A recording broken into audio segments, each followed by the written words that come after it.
Welcome. Today, we're diving into the concept of swapping in operating systems, a crucial technique that helps computers manage memory efficiently. Imagine your computer trying to run several programs at once, but there's only so much space in RAM. Swapping is the process that allows the system to temporarily move data or programs between RAM and secondary storage, like a hard disk or SSD. This way, the operating system can handle more processes than the physical memory alone would allow. Throughout this video, we'll explore how swapping works, why it's important, and what its advantages and disadvantages are. Let's get started by understanding the basics. Swapping in an operating system refers to moving data or entire programs between the main memory RAM and a secondary storage device, such as a hard disk or SSD. This process is essential for managing limited RAM space, especially when multiple applications are running simultaneously. When the system runs out of available RAM, it temporarily moves inactive data to secondary storage, freeing up space for active processes. This enables the computer to multitask efficiently, even with limited physical memory. Swapping is a foundational concept in memory management, ensuring that the system remains responsive and capable of handling various workloads. Why do operating systems need swapping? The answer lies in the limitations of RAM. RAM is fast but limited in size. When too many programs are running, the system must decide which data stays in RAM and which gets moved out. Swapping allows the operating system to maximize CPU utilization by keeping the most important or active processes in memory, while less critical or inactive processes are temporarily stored on disk. This strategy helps prevent the system from slowing down or crashing due to insufficient memory, making it possible to run larger and more complex applications smoothly. Let's break down how swapping actually works. When the RAM is full and a new program needs to run, the operating system selects a program or data in RAM that isn't currently being used. This selected data is then moved to secondary storage, freeing up space in RAM for the new program. When the swapped-out program is needed again, it can be brought back into RAM, possibly replacing another inactive program. This back-and-forth movement between RAM and disk is managed by the operating system's memory management unit, ensuring that the most active processes always have the memory they need.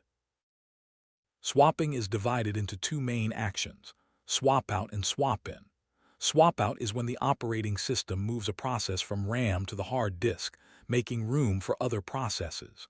Swap in is the reverse, bringing a program from the hard disk back into RAM so it can continue running. These operations are coordinated by the CPU scheduler, which decides which processes are most important and should stay in memory. This dynamic movement ensures that the system can handle high-priority tasks efficiently, even when memory is tight. In a multiprogramming environment, swapping becomes even more critical. Here, the operating system often uses a priority-based scheduling algorithm. When a high-priority process enters the system, a lower-priority process may be swapped out to make space. Once the high-priority task is finished, the lower-priority process is swapped back in to continue its execution. This approach ensures that the most important tasks get immediate access to memory, while less urgent tasks wait their turn without being lost. Let's walk through the typical steps of the swapping process. First, when RAM is full and a new program needs to run, the operating system identifies data or programs in RAM that aren't actively being used. Next, it moves this data to secondary storage, freeing up space for the new program. Later, if the swapped-out program is needed, it's brought back into RAM, possibly replacing another inactive program. This cycle allows the system to juggle multiple programs efficiently, even with limited memory resources. To better understand swapping, imagine your desk represents RAM and a cabinet represents secondary storage. Your desk is too small to hold all your books and papers, so you keep only the most important items on it. When you need something from the cabinet, you swap it with something on your desk. This way, you can work with more items than your desk alone could hold. Similarly, swapping lets your computer handle more programs than its RAM could support on its own. Swapping offers several key advantages. It minimizes waiting time for processes by using swap space as an extension of RAM, allowing the CPU to keep working efficiently. Swapping also frees up main memory by moving inactive or less critical data to secondary storage, ensuring that active applications get the resources they need. This technique enables larger programs to run on systems with limited memory and prevents system overload by prioritizing active processes. Overall, swapping helps maintain smooth system performance. Despite its benefits, swapping has some drawbacks. There's a risk of data loss if the system loses power before swapped-out data is safely written back to RAM. Frequent swapping can also increase the number of page faults, which slows down performance because accessing data from disk is much slower than from RAM. If the system swaps too often, it may spend more time moving data than actually running programs, leading to significant performance declines. These trade-offs must be carefully managed by the operating system. In a single-tasking operating system, only one process occupies the user program area of memory and remains there until it's completed. Swapping is typically needed here.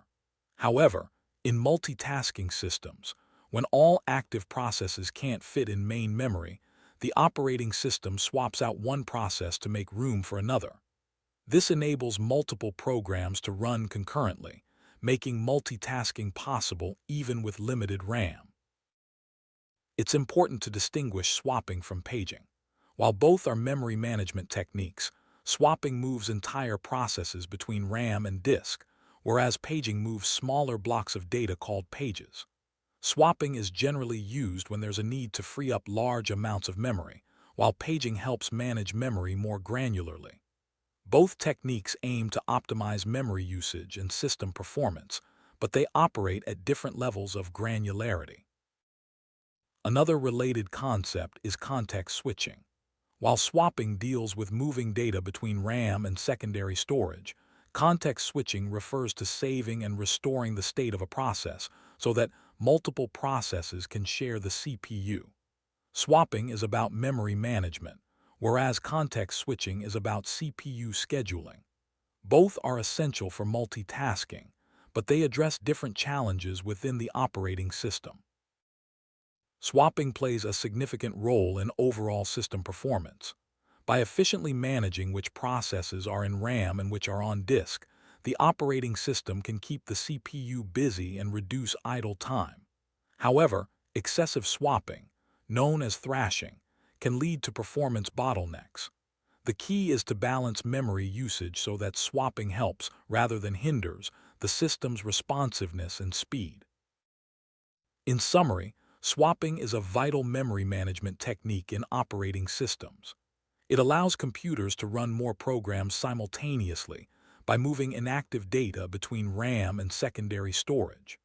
While swapping helps optimize memory usage and system performance, it also comes with challenges like potential data loss and slower access times. Understanding how swapping works is key to appreciating how modern operating systems juggle multiple tasks and keep your computer running smoothly.